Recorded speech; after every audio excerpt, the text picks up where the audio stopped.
Играешь в танки? Подписывайся на мой канал Индомита Вот и обязательно прожимай колокольчик. Здорово, танкисты, всем привет, с вами Серега, с вами Индомит, и сегодня у нас очередной обзор танков нашей любимой игры World of Tanks. Сегодня у нас на обзоре танк третьего уровня, проходной ветки, Чехов, да, ЛТшка, ЛТ ВЗ-38. Вот. Чем он отличается от предыдущего танка второго уровня? Ну, по броне он такой же. Сейчас мы ее с вами, кстати, быстренько посмотрим, да. Единственное, я так понимаю, во всех тактико-технических характеристиках отличия, то, что у нас здесь изменилась пушка, она у нас здесь топовая, барабанного типа на 3 снаряда. А вот все в целом, все вот эти болячки от ВЗ-35 передались 38-го с небольшим маленьким преимуществом. Ну, плюс экипаж добавился один человек. Потому что на ЛТ ВЗ-35 у нас их там 3 члена экипажа. Так, ладно, давайте посмотрим уже, по сложившейся традиции, бронирование ЛТ ВЗ-38. Погнали. Итак, вот наш танчик, он тоже достаточно высокий, и быстро смотрим. Значит, здесь у нас 25, здесь 25, 18, 25. Вот, блин, маска орудия 50. Вот это плюс, кстати, да, 50. Что-то сможете отбивать. Что, вопрос только. 25 лючки, 15 сбоку. Танковать он может до борта только какие-то пулеметные снаряды за счет рикошета, да. Вот, в лоб вас корпус огромный пробивает все, и даже на обычных пулеметных снарядах, не на голдовых. А вот маска какие-то пулеметные снаряды обычные, да, не голдовые, сможет отбивать. Ну, лючок понятно. Все, брони нет. Погнали в ангар. Вот, соответственно, брони у нас нету. Вот, это все-таки даже ближе к ЛТшке, нежели уже к среднему танку. Ну, раз брони нету, наверное, подвижность хорошая, давайте смотреть. Смотрим, мобильность. 46 вперед, 20 назад, и это учитывая, что у нас стоит турбина, так было бы 42-18 назад. Но у нас всего лишь 14 лошадей на тонну, а это говорит, что даже вот эту свою максималку 46 километров вперед, он будет как инвалид на костылях набирать. То есть подвижности у танка как не было на втором уровне этой ветки, так ее не появилось и на третьем, к сожалению. А в песке мы помним, да, рулит. Подвижность это вообще первое место как бы в бою. Ну а если нет подвижности, то у вас должна быть броня. Но у нас нету ни того, ни другого. Вы скажете, ой, наверное, на нем хорошее орудие. И вот как раз сейчас мы с вами пойдем посмотрим. Вот, у нас вы начинаете играть на обычных пушечках, вот с такой же вот альфой в 40 заряжается 3 секунды одиночные выстрелы, 2,5 то же самое одиночные, и тут 2,5 то же самое одиночное. Пробитие альфа примерно одинаково. Нас интересует для игры на этом танке хоть что-то, какие-то положительные эмоции получить. Это топовая пушка 4-го уровня, барабанная, 3 снаряда в барабане. Время перезарядки между выстрелами всего лишь 1 секунда. Время полной перезарядки барабана на 3 снаряда всего лишь те же самые 5 секунд. То есть вот это плюс этого танка. Это единственный плюс этого танка. Все остальное это жирные минусы. Время сведения комфортное более-менее. Ну просто у меня будет похуже, потому что у меня экипаж на 100% не перекачан. Абсолютно точно нужно качать топовую рацию, топовый двигатель, танку, который даже с турбиной и с топовым двигателем мы с вами смотрели, не едет и на месте плохо крутится. Конечно же ходовую, которая прибавит подвижность на месте в части поворота шасси, да, тоже нужно качать. Вот. Давайте смотреть, что по оборудованию. По оборудованию ему однозначно ставим турбину, это вообще никак не обсуждается. Я все-таки рекомендую в песке, когда появляется второй слот под оборудование, всегда ставить оптику. Несмотря там на все моменты по пушке или еще чему-то.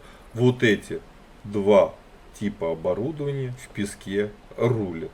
Естественно, очень важны. Вот. По снарядам. Основной снаряд у нас ББХ голдовый под калибр. ББХ летит комфортный 900 метров в секунду. И даже пробитие неплохое, 82 миллиметра. А вот голда комфортное пробитие в 115 и скорость полет невероятный. Как для третьего уровня 1224 метра в секунду. Вот. По обзору у нас сумасшедший штраф. 67 метров за то, что командир не переобучен на этот танк, но я не буду танк вернее экипаж там с 10-9 уровня с тяжелого переобучивать на ЛТ чехов, потому что ветки такой ЛТ вообще по сути нету в дальнейшем, да, у чехов. Поэтому мне это нафиг и не надо. Вот. По незаметности танк все равно не маленький, но какая-никакая незаметность есть, потому что картошка его прописала в системе как ЛТшка. Вот. По экипажу 4 члена экипажа. Первым перком командиру лампу, всем остальным ремонт. Вторым перком боевое братство. Дальше качать, как показано в таблице. Вот, давайте по плюсам и минусам танка пробежимся. По минусам. У нас, вернее, давайте с плюсов лучше начнем, потому что он здесь один. Плюс это наша пушка с барабаном на 3 снаряда. И на голде, например, так вообще комфортно играть. Хорошая скорость полета. Все, скорость полета на голде, да и на ББшке неплохая скорость полета. Это плюс.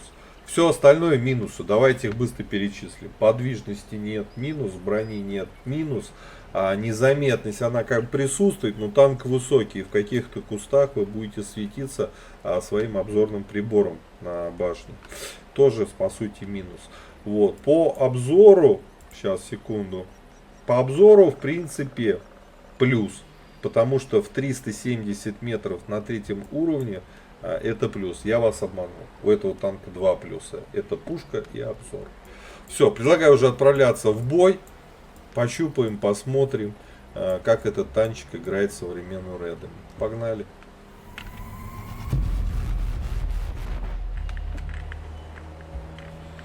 Так, обзор боем у нас ЛТ-ВЗ-38, кусок дерьма чешского, шучу.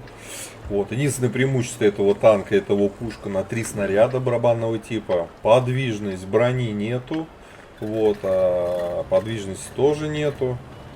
Соответственно, ну и пушка сводится достаточно долго. Ну, меньше, конечно, слабенький экипаж, но в целом танк такой себе. Сейчас мы это попробуем подтвердить, либо опровергнуть боем. О, попали мы к 3-м левелам. Есть артуля, поэтому ехать, дефить ущелье такая себе идея. Поедем биться в город. Хотя бы бой, честно. Да. Вот видите, какая подвижность. Ну что это такое? Средний танк. И то быстрее должен ехать. Хотя это ЛТшка. Ну, блин, брони нет. Тогда где наша подвижность? А это загадка. Вот Приближаются танки. А это загадка.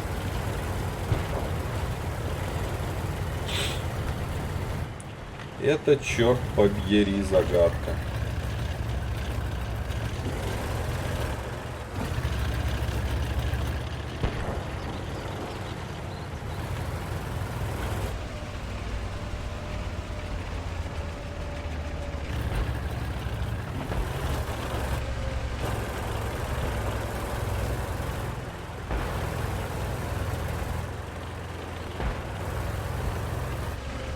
Ух ты. Ух ты. Ты-пыля.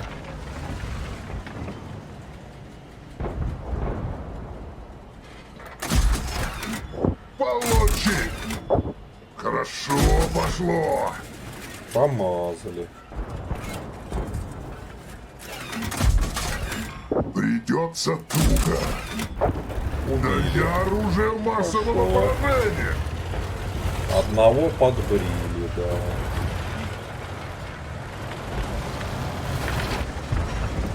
Враги повсюду.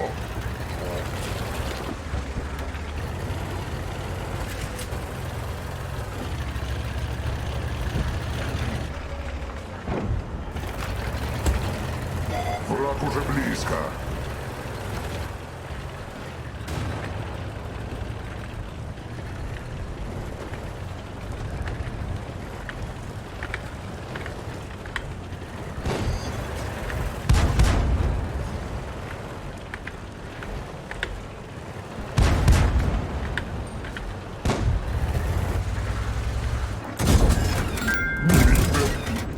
Это мне нравится.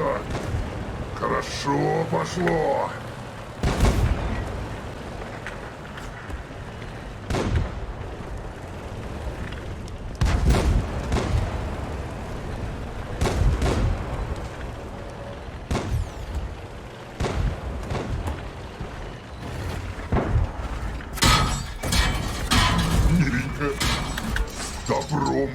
кончится. Валентайн.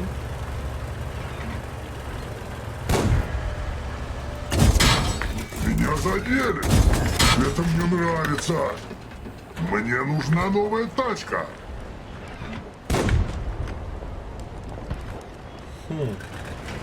Запрыгивай. Движок сломали, мы уже не уедем, правильно? Правильно. Надо аккуратненько сейчас.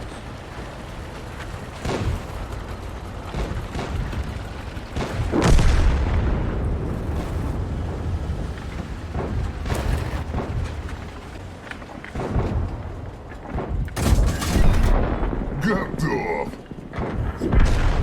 Хорошо. Блин, захват, а у меня движок выбит. 35 секунд мне надо. Ну, поедем потихоньку назад. В городе оставаться смысла нету.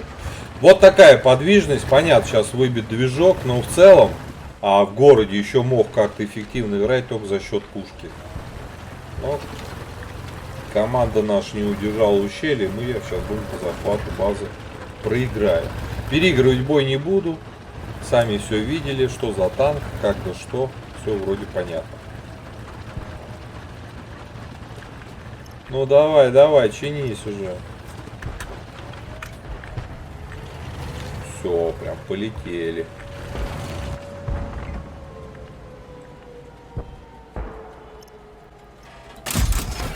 Придется туго. Я даже в борт его пробить голдой не могу.